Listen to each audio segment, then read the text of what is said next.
Welcome to the Numb Bills Fan Podcast, episode 264. I'm your host, Ben, and I'm joined by Tampa Dave, Mike Smith, and Matt. All right, guys, how's it going tonight, fellas? It's going good, man. Good. Hanging out. Mike's having a good time. Yeah. Well, my Yeah, son just finished his football, so to celebrate him becoming a man, there's no better way to. Cheers, gentlemen. I mean, there's no better celebration, am I right? Football Is- is jacked. I mean, you can't get much better than that. So Exactly. the And the season's Bills, finally upon us. it is. The Bills, God we have our damn. first preseason game on Saturday. I mean, it almost doesn't feel like it's here. This was such a long offseason, it feels like, but we're finally back. And this is going to be probably the most highly anticipated Bills season, at least I can remember. I know Mike and Dave, you guys are older than me, so you probably can look back and maybe say there was another season, but at least for me, looking back, in my fandom, this is by far the most hype I've ever experienced.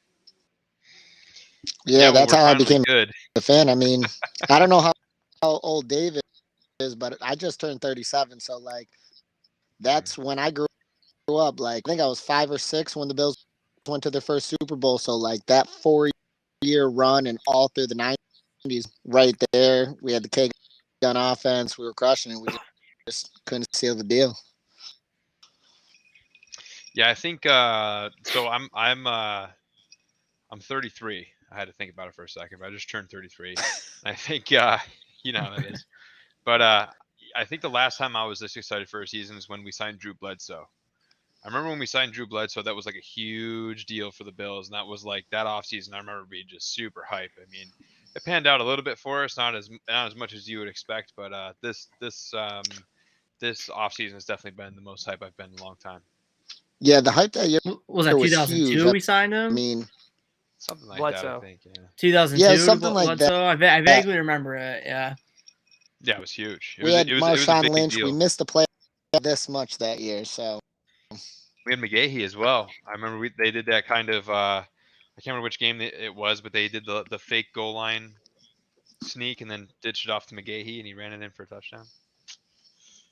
Good times. Yeah, see, that was right before I actually started getting into the Bills because I was a little too young at that point. I basically was right at the end of JP Lossman. Trent Edwards is Jeez. right where I started my Bills fandom. So I mean, I've seen some bad quarterback play and some bad seasons, but I mean, I think just going back to this offseason, it really seems like Brandon Beane has come in and it's almost like they've taken this all-in approach. They've really been aggressive as far as the moves they've made, and all the moves have been to positions that everyone has really looked at and said, these are the areas that the Bills need to improve on. And one was the defensive line, which they totally rebuilt. They brought in Von Miller to a struggling pass rush, and then they added some weapons in the backfield. They added Roger Saffold, and then, of course, they drafted Kyer Elam to be that true lockdown corner opposite of Trey White. So some really big moves. It almost seems like this is almost an all or nothing type season going into it, especially with key players like Knox, Edmonds, and Poyer all in contract years. Yeah, Well, I no. mean, go ahead, guys. Yeah, no, Well, absolutely for sure. And going to sorry, Mike. what I was going to say, going back to those additions, I like the players we brought. Phillips and the other end we brought back. They didn't perform Lawson. well. Jack Lawson. Lawson, yeah, they did well in Buffalo. To have those guys back on that rotation, that's coming. I was going to say that I politely disagree. I don't think this is an all-in year for us. I think this is just. I think we're kind of like building the foundation. Like obviously we've been building the foundation for a while, Right. but signing Von Miller to like a 6-year deal, like obviously he's going to be in crutches by the time he hits the 6th year of that deal. He's going to be a little bit older, but I get where you're coming from in terms of like the deal, contracts honestly. and things like that. Yeah, it's more like a 3-year deal. I get where you're coming from in terms of the contracts, but I think at the end of the day we're going to wind up. They just keep adding more and more depth and just like you said with like those defensive linemen, like I'd say the weak point of our entire team right now is probably the interior defensive line Hmm. because we don't have an absolute stud. I mean, Ed Oliver's really good. He's not like tops in the league, but we fix that by adding depth, like Tim Right. Yeah. Tebow, Daquan Jones. Daquan Jones, Tim Settle from Yeah, Washington. Daquan Jones, exactly. Yeah, yeah. Jordan Phillips. So Right. we're in a really Yeah. good spot. Right. Yeah. But you also have to look at from the perspective that you have an all pro safety in Poyer who's probably looking at his last big contract. And if you're Poyer going into your 30s, you're probably not going to get another big payday. So he may not even be looking for a home team discount. So, I mean, if they don't, win this season, they could be, trying to replace a player like that on their defense who has really been a big part of their team. And I mean, I think Poyer's replaceable, but I mean, as the years progress and Allen's contract starts to affect the cap because it still hasn't really affected the cap too much because of the way the first couple of years were structured. But I mean, we've seen Bean do a really good job at retaining talent over the years, but that's going to be something it's going to be interesting going forward. But kind of to shift gears here to training camp, the Bills wrapped up their portion of training camp in Rochester, and unfortunately, I wasn't able to make it just because of work and the limited ticket scheduling that they did, or the allocation system that they did, which really wasn't that great. But either way, just based off reports, I think guys, we could say so far so good in training camp. What have you guys really liked so far from training camp? Maybe what you haven't liked from reports, but I guess we'll go around starting with Dave. Yeah, I would say I'm really just hearing about like the rookies. I think the rookies are doing a really great job. I'm hearing a lot of good things about that linebacker from Baylor, Bernard. I think he's doing a really great job, and we touched on this previously before we went live. Was talking about Isaiah McKenzie and Josh Allen, naming him essentially the MVP of training camp. I really would love to see how a defense is going to be able to stop our offense. I mean, yes, I'm tooting a horn, and I don't want to sound too cocky, but when you really look at the whole layout, we got Diggs on one side, Davis on the other. Diggs is consistently top 5 wide receiver in the league, top 10 at the very minimum. Gabe Davis is emerging as a solid target, and then Isaiah McKenzie sitting in the slot. We have Dawson Knox to take over the middle, and then we also have OJ Howard on the back end if he pans out. But it sounds like those other two tight ends are doing well as well. So yeah, it's been really interesting to hear about training camp. So it's been good.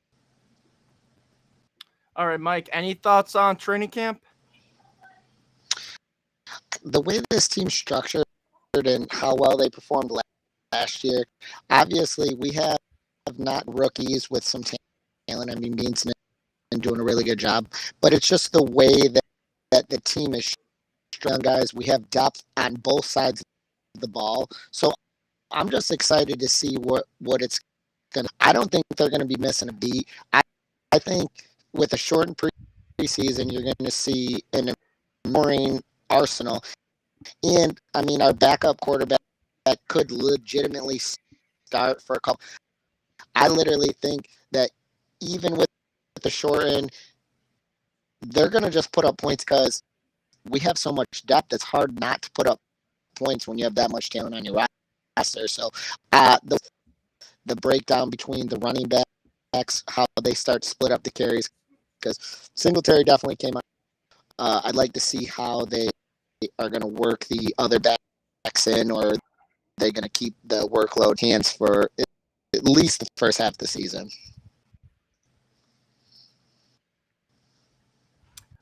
Yeah, I think Matt's having some technical difficulties now, so we'll see if he's able to get back in. But for me, I guess, kind of just touching on what both of you guys said, running backs, I'm really excited to see how they work in James Cook. I think his role is probably going to be a little unique compared to the other backs. We could see a hybrid type role from him where we see him used a lot as a pass catcher, but we also see him used lined up at some different spots on the offense. Like out wide or something, because he showed he could do that in Georgia. And that's just another unique weapon that the Bills have, almost like a McKenzie type weapon, like a player you can use as a gadget player. He can do a couple different type things. And I like Duke Johnson too. I mean, that's a guy I think we don't really mention just because of Singletary and Cook, but I think Johnson's a solid veteran back, at least a good third down back at special teamer. So, I mean, I think the running back room is probably the strongest it has been since probably we've had McCoy. So I think the running backs are looking solid, as well as the receivers. Offensive line, I think that the top five is a good unit. It's not a great unit. It's probably towards the middle of the pack in the league, but my concerns with that are player availability. Yesterday was the first padded practice where all five players played together, and yet we're still a month away from the regular season. But when the regular season rolls around, are we going to see another banged up Bills offensive line where we have several different weeks where we're starting different guys? And, due to the offensive line play, we lose a couple games that maybe we shouldn't have lost. So that's probably, to me, still the biggest concern. Can guys stay healthy? And, can the guys, if the depth guys need to step up, will they step up? I mean, that's a big concern to me. Yeah, I think part of what you're I agree with the vast majority of what you're saying, and especially you hit on something when you were talking about having some offensive linemen out, and because of that we had lost some games. I really think having Ken Dorsey as our offensive coordinator is going to shift a lot of those situations. I remember last year watching the Jacksonville game and watching Cody Ford just get absolutely demolished in the middle of the interior offensive line against a Jaguars, defensive tackle. I think he was like their first round pick a couple years ago, whatever. And I'm just thinking to myself, like, run the ball, run the ball, run the ball. All I kept saying to the TV was run the ball, run the ball. And I don't think Ken Dorsey is going to be making those kind of mistakes. I think that he has a more of a wits about him. Daboll was great, don't get me wrong, but there were times when you would watch a game and you would see like the obvious answer in front of you, and I don't think he really capitalized on that. I just want to make a bold prediction real quick. I think by the latest, by week 6 against Kansas City, that's when James Cook is going to take over the starting role as our lead running back. Yeah, I think honestly, this is just kind of my personal take on it. I think if anything, we'll kind of see like a thunder and lightning type thing, kind of like Singletary and Cook are both going to be focal points in this offense. I think that Singletary still has a lot of skills that you don't get out of Cook that are going to be useful. Like, I don't think Cook is a type of running back who's just going to run it down your throat. I mean, Singletary may not necessarily be that, Jonathan Taylor type, or he's not on Jonathan Taylor's level, but you get what I'm saying. He's a guy who's going to go through the tackles, go up the middle, and he works for his yards. Cook, on the other hand, he's good, but I mean, I don't think he has the physical strength that Singletary has. And one game that really stands out to me last season is that New England game. He really didn't have like a great game statistically, but he just did a lot of really good things. Couple plays where he just trucked some guys, dragging some New England defenders, picking up those tough extra yards. And I mean, just looking at his stats the last 5 weeks, the Bills used him more. He was more productive. So, I mean, I think, yes, I'm excited about James Cook, but we still can't forget about Devin Singletary, because I still think Singletary is a very talented running back. I mean, I agree with kind of what both of you guys, as a former running back and playing the position, you have this stigma when you're trying to beat out the bigger, more body mass, taller. It's hard when you're not as fast and you don't have that breakaway speed, because at the end of the day, they also want explosiveness, where I could definitely see a situation, but I could also see another situation where Singletary keeps his job. But if Singletary, I mean, they spent a draft pick relatively early on Cook, so it's not like something already thinking of pre-draft anyway. So we'll have to see how that plays out. But out of the time being, I think it'll be more of a 1-2 punch where your later point where you were talking about sometimes you just need to run the ball. I think at that point they're also going to do some screens, find other ways to get each of them touches of the ball, and that's the big thing that they're going to be looking for. I really like that point, that you just hit on. I think they're going to find a lot of different ways to use Cook. I don't think he's necessarily going to be maybe even a workhorse back.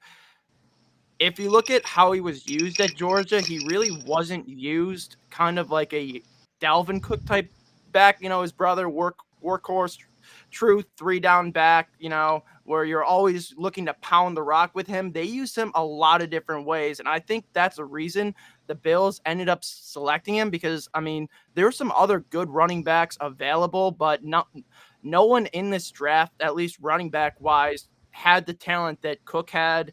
And that's why that pick really excites me. Yeah, he's going to be our home run hitter for sure. If he could be anything like his brother, good luck stopping the Bills.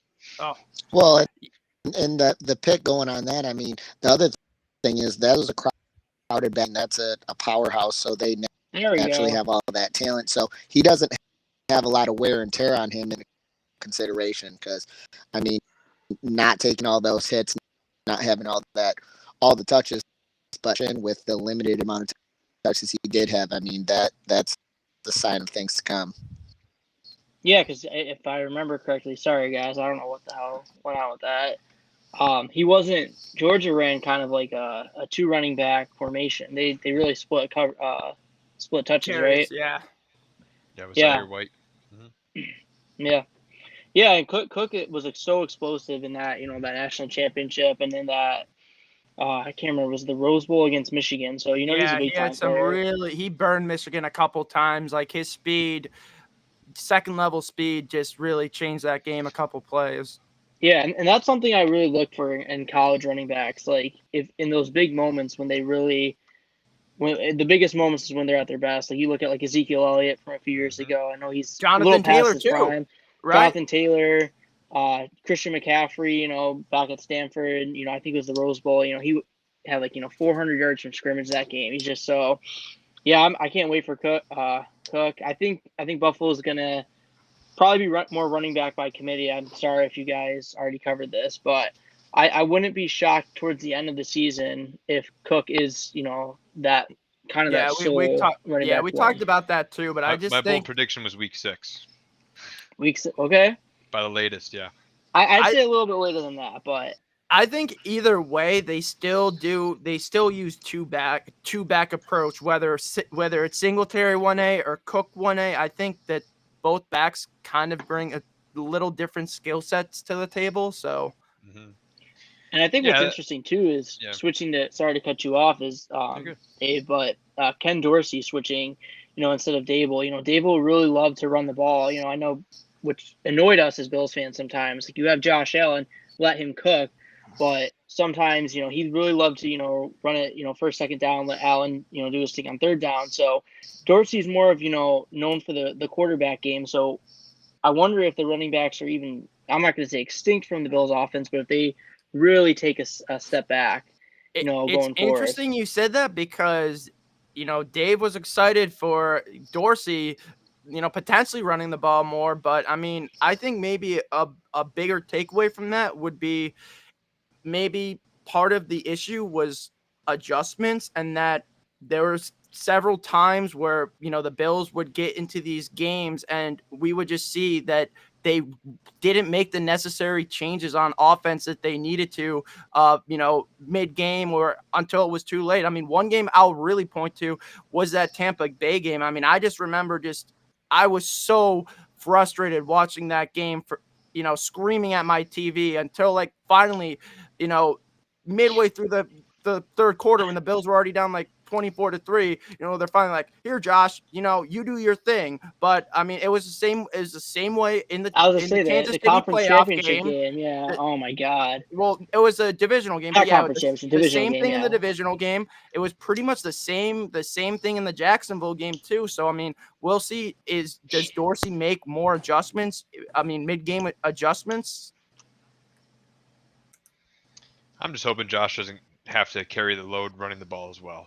Yeah, no, I agree on that too. I hate watching him do quarterback sweeps. Running a quarterback sweep to me with Josh Allen is just like the only time Josh should run with the ball is like if there's an absolute breakdown and like he's got like 30 yards of green ahead of him and he's got everyone beat and he just wants to pick up 40 yards because he's faster than everyone else. No, my thing right there is if it's Josh Allen it doesn't have to be in the playbook. Like sometimes it's third down and you got to get a first down decision. You got to do what you have to do. But yeah, we don't have to do design rollouts for down just to get our quarterback hit who we just paid $400 million to. Oh, 100%. And I think that game against Kansas City I think what was it, week 5, there was times when Josh just said, fuck it, give me the ball. And I think he called, I heard he called 3 design runs for himself. And I think all 3 of them were third down. So I'm going to disagree with that to an extent. I almost want to see Josh carry the ball more. And also that Monday night game, I know it was about 50 miles an hour winds. I know, Ben, you were there. I think there was at least 2 or 3 Josh Allen design runs in a row, and all 3 of them worked really well. So I think for me, it's more just the sweeps. I hate watching them run these quarterback sweeps. At least they didn't work in the beginning of the season. I think they finally fine-tuned them as they went down the line here, and they would run traps and pull guards and kick people out. And then, when they started doing read option, where Josh was reading the end man on the line of scrimmage and then sucking him in and then taking off with the ball, that made a lot of sense. But like those initial, like, hey, I'm going to sit in the shotgun, snap me the ball, and then I'm going to run to the right, like, I just didn't see that as a very effective strategy for us until further down the line, I'm sure. Yeah, I mean, I think now that they're at the point where they have enough weapons where they don't need Josh to do it all. They have like a legitimate like number 2 tight end who could actually like be a weapon, in my opinion. Great and downfield blocking too. They have a really good duo at slot tight end. Like whether, you think Crowder makes a team, I personally think he makes a team just based off of his contract. I mean, it wasn't that big of a contract anyways. I don't see a reason in cutting him, especially when he's going to be an asset on offense. But I mean, I guess if they were to get someone like OBJ, I mean, that might be a different story. But I mean, that is something all of us have, talked about. And, what are your guys' thoughts on OBJ? I mean, personally, I would take him just based off the fact that you look at what he did on the Rams last season. He fit that role perfectly. He came in, he made plays when he needed to make plays. If he shows up and, stays quiet, isn't a distraction like he was in LA, I'm perfectly fine with him as my number 4th receiver. Yeah, I agree. I would. The question is not whether I would take him in Buffalo, because I would take him. I still think he has, like we saw last year. I mean, he's probably going to be the Super Bowl MVP. Yet. Super Bowl MVP until he tore that, his ACL again. Which again, 2 seasons he's coming off ACL injuries, so is his body like it used to be. But yeah, I would take him in Buffalo. It's how much are we going to pay him, and if you can get him, if he's willing to take a discount. I would say anything over $6-7 million, no. But if I think he behaves, I think we saw him in. I mean, I think OBJ been unfairly criticized at times. Just about everyone I've heard says he was a great teammate, and Cleveland is just a dumpster fire. I mean, he wasn't the problem there. And I think New York is the same way. It's New York City. New York is it's hard to play, and I think playing in Buffalo with a guy like Josh Allen and Sean McDermott, he's matured at this point too, because it's been a couple years since he's and we know he has a great relationship with Von Miller, who's trying to recruit him. So I think he would behave in Buffalo, and I think he would adore the Bills Mafia. So if he's willing to take that cut and have a condensed role, I think he can be a good part of this offense, and I would take him. But there are some red flags, mostly his health, and is he willing to take that pay cut is why I would say a little bit on the edge for him. Here are my concerns. I'm in line with what you're saying, right? I think he would be an asset to any football team. He would be a great asset. My concerns are the fact that he is such a big personality, right? He's a huge personality. If he's our fourth wide receiver, do you think that he's gonna be happy with his production? And if not, who are they going to move out of the way to make him more prominent within the offense? And if we do that, then it's going to upset the other guys in the locker room to know that, hey, I've been working my butt off with this team for 4 years, 5 years, whatever it may be, and now I'm taking a back seat to someone who just signed on this year.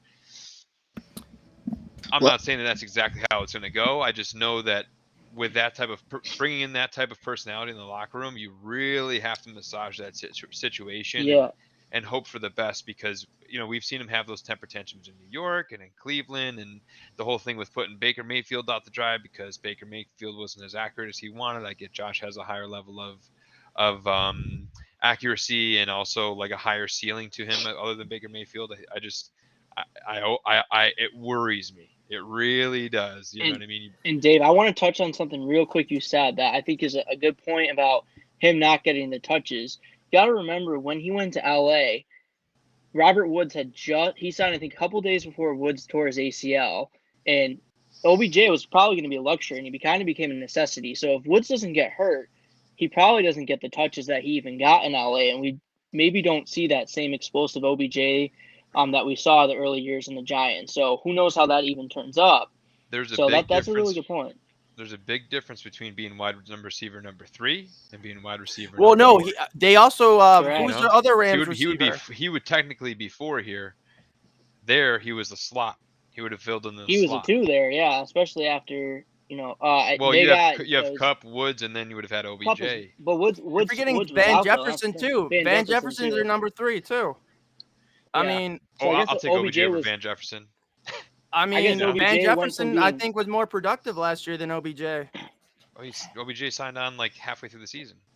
Well, right, but that's OBJ he was would do the same thing in Buffalo. He's coming back November, December, gonna play the last couple weeks in the Super Bowl. You wouldn't take that? You're putting up the hypothetical situation of him signing with us like halfway through the season? I think that's probably what happens because I mean. He's going to be rehabbing that injury. I don't think he's going to sign until he's ready to come back. That's just my thing with OBJ is he's either he's going to sign for a team like a Jacksonville or Atlanta, a team who's not very good, has a lot of money. He's just going to say, I won my Super Bowl, screw it, let me get paid. Or halfway through the season, there's going to be an injury to a team or a team like the Packers who really need receivers might say, hey, dude, we need you. So I agree with you, Ben, that I don't think we're going to see him for a full year. Obviously, he's not going to play a full year anyway, but he's not going to get signed until a team really needs him. Yeah, or he's ready to play. I mean, what are your thoughts, Mike? You want OBJ?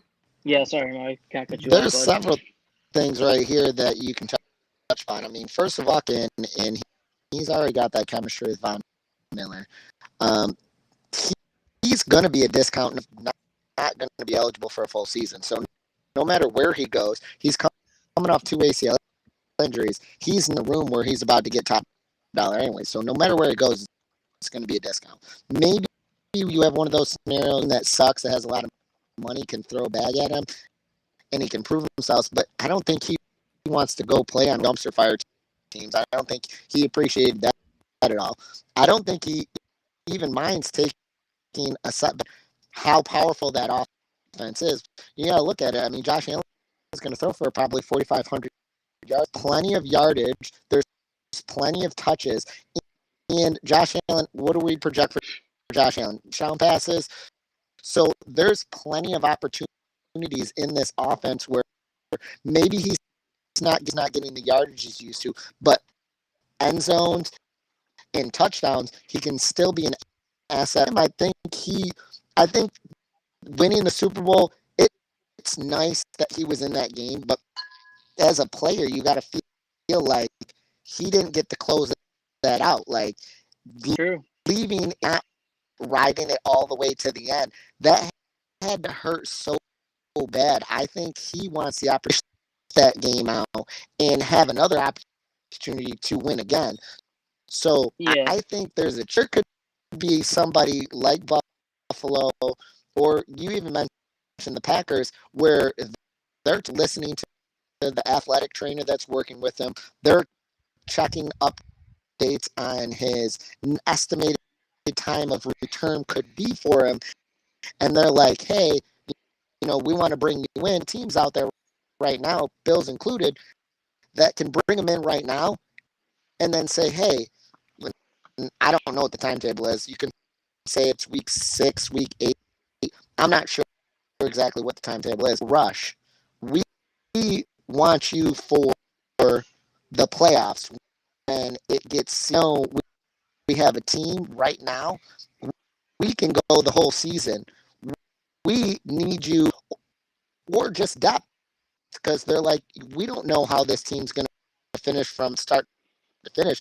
Add another target on offense, another red zone threat, another speedster down the field. I mean, it's bad for the Buffalo Bills because I think coming into it, he would already have lower expectations. Number one, he's definitely not going to take over the number 2 spot. I think Gabe Davis has got that solid. McKenzie, they run 4 and 5 wide all the time anyway, so I don't think he's not going to be involved in the game.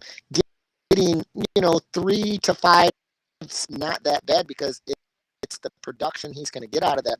Because if you line them up 5 wide, when the 4th receiver could literally be the 1 or 2 receiver on several, a tremendous difficult time trying to guard everybody on the field, because you can't anyone. And then you also have 2 tight ends all too. over the place. 2 really good tight ends exactly. as well. Yeah. Running backs who can catch the ball out of the backfield. Well, just imagine. There you go. So you got Gabe, you got McKenzie, then you would have Odell, and then you can either Knox, run a tight end, or you can have one of the running backs out there. I mean, at that point, you can interchange 5 threats that can go out, catch a pass. I mean, Knox can block.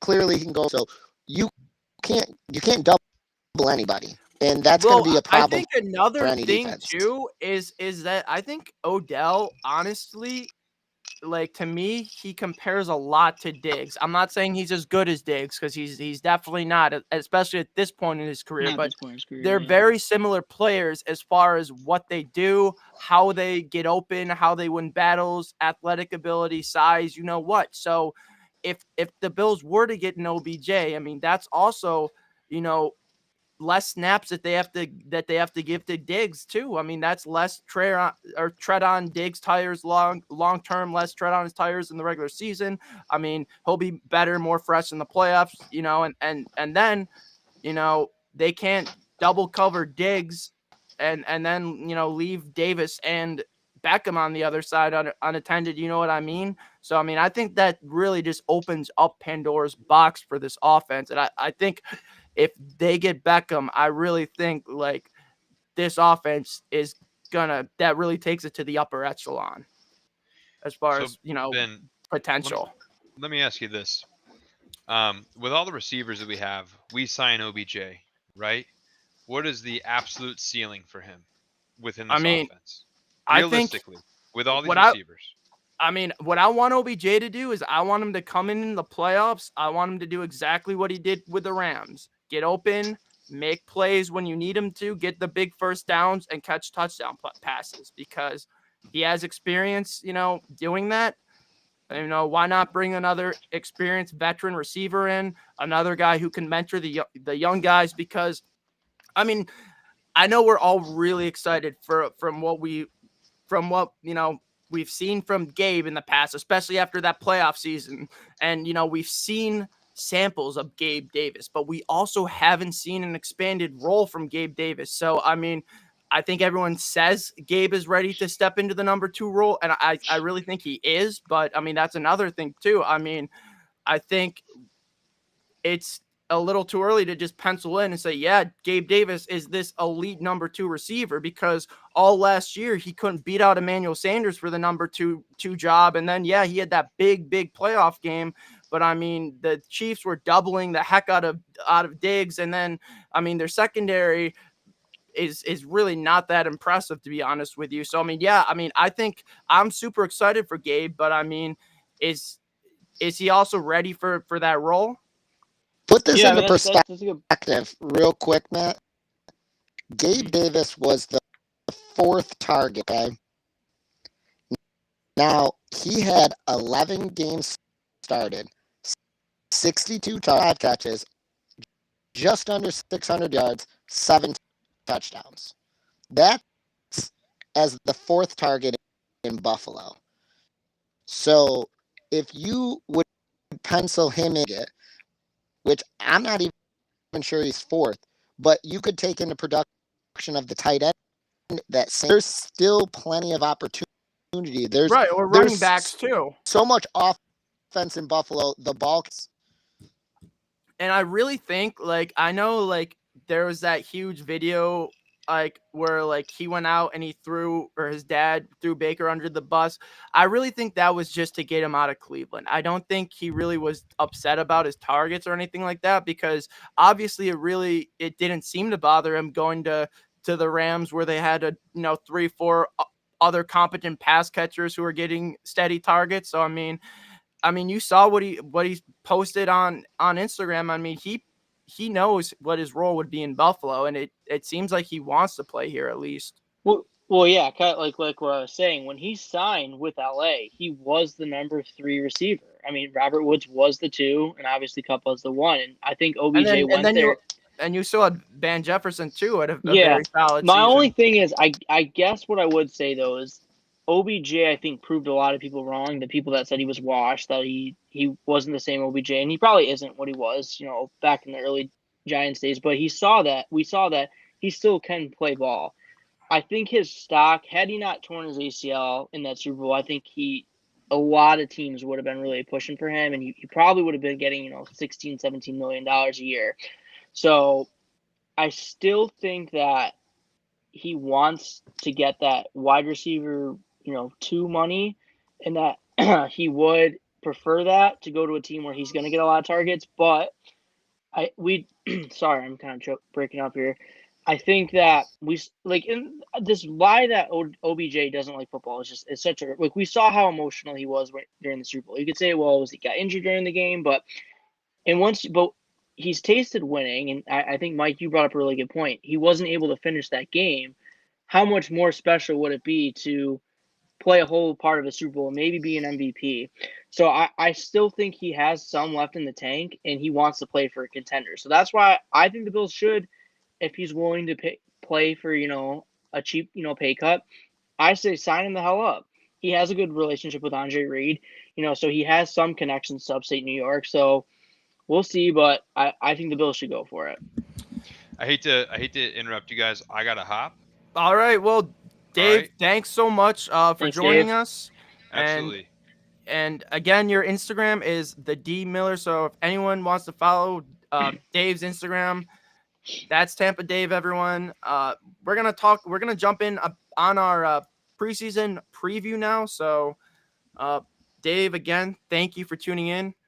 So now that we just have the two M's, I guess, Mike and Matt. All right, so we're gonna get into preseason game 1. I'm going there, so I mean, I know Allen's not playing, but we'll see. Probably a decent dosage of some starters. I would think so. Just good probably to have not the secondary. Yeah, it's gonna be great being back in that stadium. When was the last time we went to it's been 3 years since we got to the Ralph, so. No, I was there last year, so. But anyways, okay. Well, yeah. 3 years from now. But yes, but either way, it's gonna be amazing. First, Bills action, of course, since that Chiefs game. And guys, I know we really can't take a lot away from the preseason games, except maybe for a couple players like rookies, veterans that are trying to fight for roster spots. But is there anything in particular that either of you guys are looking for in this first preseason matchup against the Colts? I mean, the only thing I'm going to be looking for, and we touched about Cook in the offense going forward, is the only way you become the guy black, especially with the pass heavy offense like the Bills, like how well is he going to be able to protect the so he's definitely that's one thing that I think the snaps. Bills even mentioned too, is he needed to get better in his run blocking or pass blocking. Absolutely, it's clutch, and that's one of those things where it doesn't matter how good you are when you have the ball, you're just going to be limited no matter what for the quarterback, because you're not going to be going out and think passes. That's where Singletary kind of gets the upper hand over him, is because Singletary is a pretty good pass blocker. He's solid. He may not be the best running back in the world, but I like Singletary overall. I think he's like a mid-tier running back, but I think in a good running back by committee, I would have him on my committee. I kind of think back to the Fred Jackson, CJ Spiller days, like a running back duo that's like that. Exactly. You got your guy who can run in between the tackles, who's going to hit you hard, and he can still, catch passes. I think Singletary kind of fits that Fred Jackson type role. And then you have your home run hitter, the shifty guy who's going to break everyone's ankles, in James Cook. And I think that could be a really fun duo. And I think it's going to keep a lot of defenses honest. And I'm really hoping we get a semblance of a running game, because if the Bills are able to establish the run and have a guy who could, take a screen pass, take an end around, or even just, run up the middle, find a crease and hit the hole and take it 80 yards, that's just going to make this offense even deadlier. Yeah, we saw it a little bit with Moss last year, but I think he doesn't have nearly the explosive capabilities that Cook has, which I definitely think was something that's been missing from the Bills offense. Someone who can catch it from the back, or just, even run it from the back, and break loose. So, no, I agree. It's exciting times for this offense. And we've had a lot of talk about Crowder being a surprising cut candidate. What are your guys' thoughts on that? Well, but they have so many targets, so many weapons. Yeah. Crowder, the thing working eligibility, like being there, and his history is definitely going to hurt him.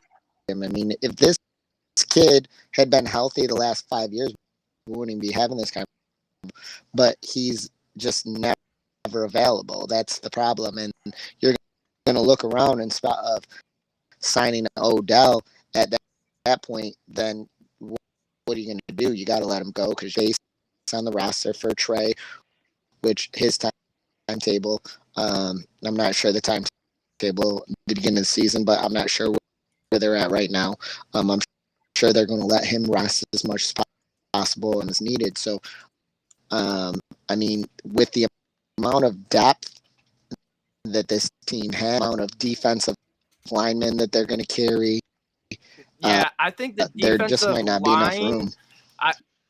I know you mentioned it a little bit, Mike, but I really love this defensive line.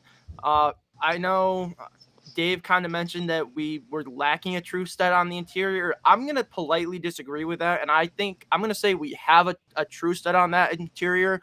He just really never got to expose or, show off his full talent, just because we really lacked any real talent around him. So he really was never able to showcase what he had. But I think Ed Oliver is a prime candidate to break out this season, because, he's shown glimpses in the past, and he's constantly double teamed. The Bills really haven't had a guy who could help him on the inside. They really haven't had a pass rush that could support him too.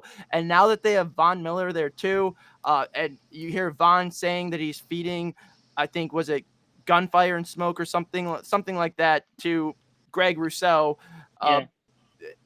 and saying that Rousseau is a guy who has all of it as far as size, athleticism, speed. So if some of these guys can just put it together, I think one thing that's really going to help the young guys on defense is going to be finally having a full offseason program, because you have to look at guys like AJ Epineza, Boogie Basham, Greg Rousseau. Their first couple years in the league, they were doing, the virtual meetings. They were doing hybrid stuff. They weren't really getting the full offseason program. So I think another offseason under the belt can really go a long way for that defensive line. Yeah, and I think honestly, just something that's not harped enough is just playing around, surrounding yourself with better players makes you a better player. Harrison Phillips was kind of a disappointment in Buffalo, if we're being honest. I know he had the ACL injury, but wasn't the player we thought he was. Star Latulle, I don't even remember him playing for the Bills, it seems like. Yeah. So bringing it back, Jordan Phillips, who was very good for the Bills, especially that 1 year. I love Jordan Phillips. Phillips, and he was really good in Arizona too. He had double-digit sacks 1 year. Daquan Jones, solid in Panthers. And then Shelton from Washington. Washington just has so much depth on that D line. He didn't get the playing time that he had, but he's going to be a starter in Buffalo, I think. Rousseau, and I think all those players, Lawson too is coming back. He isn't the best pass rusher, but I think he's a really good run defender, especially for a defensive end. Yeah, but all that things being said, though, I think that is going to make Ed Oliver. We're going to see a different Ed Oliver this year. We really saw glimpses of it last year, and I remember him coming out of college. The small Houston program. The Aaron Donald projections. I know Aaron Donald. I remember all-time great player. I remember before that draft, everyone had him mocked number one. Number one, number two. The year before this college season, everyone had Ed Oliver as the number one overall player. And then his senior season, he had some injuries. He had some disagreements with the athletic staff, some weird stuff like that. But he's a guy who has size, everything. He's only 24. I think I feel like he's been there so long, but he's only 24, 25 years old. You got a lot of young guys like that on defense that are just primed to break out. We talked a lot about the veterans that this team was kind of founded on, but if you look at the young guys, just look. Edmonds, we're still waiting for him to break out. Epineza, he really only had that one game against Miami. I've heard he's been decent in training camp. I guess we kind of just gotta wait until we get live in game action. But Basham too. There's a lot of guys who, if they break out, this Bills defense can. It was the number one defense in the league last year, but I think part of it was kind of just misleading because of, games where they just completely dominated bad teams. But if they're able, to finally put it together with some of this young defensive talent they have on this team, this defense can really be an elite unit. Well, no, going to Phillips and Lawson, that's 9.5, 6.5. That's 16 sacks that they brought back. Not as well as they did in the Buffalo scheme, but they just literally brought 16 more sacks back. Rousseau is going to get a bunch. Von Miller's going to get some sacks. Yeah. They're thinking for the first time in a long time, they're actually going to be after the quarterback, which after the quarterback, the other huge thing that Phillips did for us, peace time when he was here. So that's one thing I'm going to be looking for in this first. And I don't know how much they're going to play their starters over there. Can we stop the best running backs in the league? Because come playoff time, you got your games which was an amazing game. Who didn't like watching that? But you also have games where you're going to have to stop Derrick Henry. So can they do that? But fellas, I too have prime example. We weren't able to stop him. Yeah, I mean, I think that's a big reason they completely reworked their defensive line, because you look at their starting defensive line last year, Greg Rousseau, Ed Oliver, they're still there. And then Lutulele. Star Lutulele. I thought it was Lutulele, but it's Lutulele. No, it's I don't know. Either way, all right. Doesn't play. Star doesn't play. And then Jerry Hughes, who, I mean, I love Jerry, especially for his time he put in here on bad teams. I'm always gonna have a lot of love for Jerry Hughes, for being part of the team that broke the drought, for being part of the team that kind of big part of that team too. Yeah, for putting everything together and building the foundations to current Bills football. So I will always have a special place in my heart, especially after we absolutely fleeced the Colts and swapped Calvin Shepard for him straight up. But I mean, Von Miller is a steady upgrade over Jerry Hughes at this point in his career, because I mean, I think last season is when he really fell off. I still think 2020 he showed some glimpses of old Jerry, and I think 2019 he still had a little bit of motor as far as getting off the edge. I and getting think around what to it the quarterback was he just lost the ability to contain. He can't contain. Well, it was loss of depth on the defensive rotation, which I think because he had to play more than he did the previous year. That's why I was so glad they brought those two back, because now Bills, they rotate that defense more than anyone up front, and I think that it's motor, and I think they're going to be coming after the quarterback. They're going to be coming. There's going to be no stop. They have not only just at the D, but now they have to also have the defensive. When Trey gets back, they're going to be able to rotate. When it's passing down, our nickel nominal. So I'm excited, but guys, I gotta head out. I'll do it again soon. All right. I think this is a perfect spot to wrap up. Anyways, Mike. All right, Mike. You have a Twitter? I think it's at Smitty. I mean, I haven't logged into my Twitter account.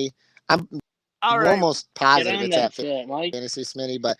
All right. You guys have a good one, man. Smitty. We'll do it again. Follow at Matt988T and follow at Numb Bills Fan. And thank you guys for tuning in. And go Bills.